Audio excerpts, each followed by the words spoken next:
JFT Hindi 5 नवंबर। ईश्वर का मार्गदर्शन। हमारी उच्च शक्ति हमारे लिए हमेशा उपलब्ध है। जब हम अपने लिए ईश्वर की इच्छा के ज्ञान को मांगते हैं तो हमें मार्गदर्शन मिलता है। बेसिक टेस्ट पृष्ठ 86। सही फैसला लेना हमेशा आसान नहीं होता। आध्यात्मिक सिद्धांतों के सहारे पहली बार जिंदगी जीने की कोशिश करने वाले एडिक्टों के बारे में तो यह विशेष रूप से सच है। एडिक्शन में हमने आत्मघाती, समाज विरोधी, आवेग युक्त भावनाएं विकसित कर ली थी।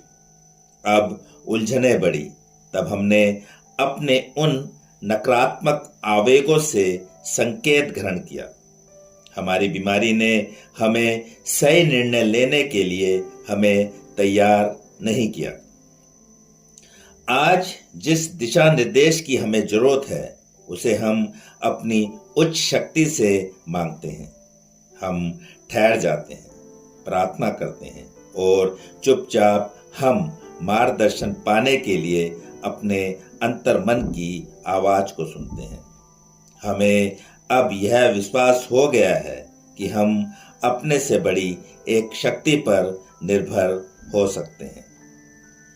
जब जब हमें उस शक्ति की जरूरत महसूस होती है वह उस शक्ति हमारी पहुंच में है। हमें बस केवल अपने लिए ईश्वर की इच्छा और उस पर अमल करने के लिए शक्ति के लिए प्रार्थना करने की जरूरत है। हर बार जब हम ऐसा करते हैं तब हर बार हमें अपनी उलझनों के बीच भी सही रास्ता मिल जाता है। इससे हमारा विश्वास और बढ़ता है।